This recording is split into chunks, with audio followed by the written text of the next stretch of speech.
আজ আমরা personal pronoun এবং ইমপার্সোনাল প্রোনাউন সম্বন্ধে জানব।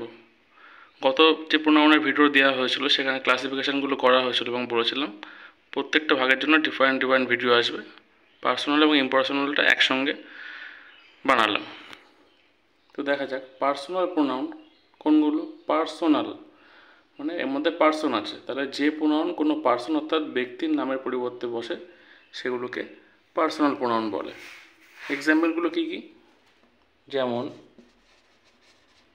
I, we, you, he, she, আরও আছে। এগুলো হচ্ছে সবই পার্সনকে ইন্ডিকেট করে, পার্সনের নামের পরিবর্তে বসে, তার জন্য এগুলো পার্সোনাল প্রোনাউন।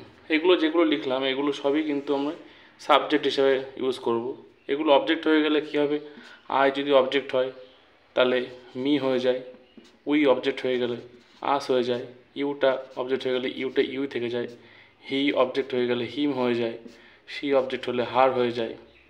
আবার একটা আছে দে, যেটা সাবজেক্ট হিসেবে ইউজ হয়, সেটা অবজেক্ট হয়ে গেলে দেম হয়ে যায়।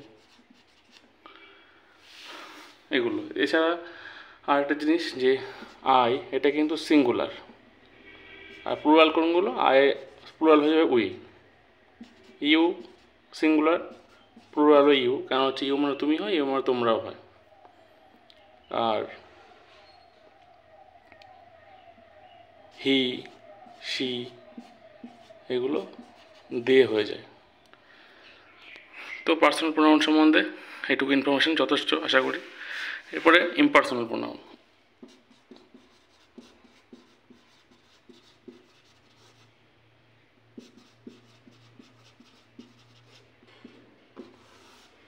ইমপার্সোনাল মানে পার্সন নেই, অর্থাৎ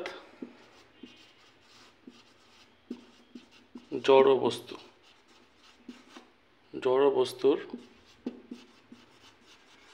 নামের পরিবর্তে যে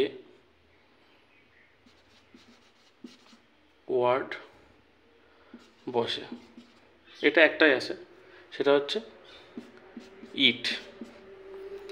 এই ইটটা হচ্ছে ইমপার্সোনাল প্রোনাউনের, এটাই একমাত্র ইমপার্সোনাল প্রোনাউন। ইট আবার আরেকটা ক্ষেত্রে নিম্ন শ্রেণীর প্রাণী, যেমন গরু, কুকুর, বিড়াল, এগুলোর ক্ষেত্রে অনেক সময় এগুলোকে পার্সোনাল হিসাবেও ইউজ করা হয়, কিন্তু বেশিরভাগ ক্ষেত্রে এগুলোকে ইট মানে পাখির ক্ষেত্রে যেমন লিখি the bird flies in the sky, it is বা ইট হ্যাজ 2 উইংস, তাহলে এখানে ইট পাখির ক্ষেত্রে ইউজ করছি আমরা। তো ইমপার্সোনাল প্রোনাউনে এই ইট এটুকুই, এছাড়া আর কিছু নেই এখানে। তো পার্সোনাল ইমপার্সোনাল প্রোনাউন সম্বন্ধে এটুকু ইনফরমেশানই দেওয়ার ছিল। তো আশা করি এটা হেল্পফুল হবে। ভিডিওটা ভালো লাগলে অবশ্যই লাইক করবেন, চ্যানেলটি সাবস্ক্রাইব করতে ভুলবেন না। Thank you.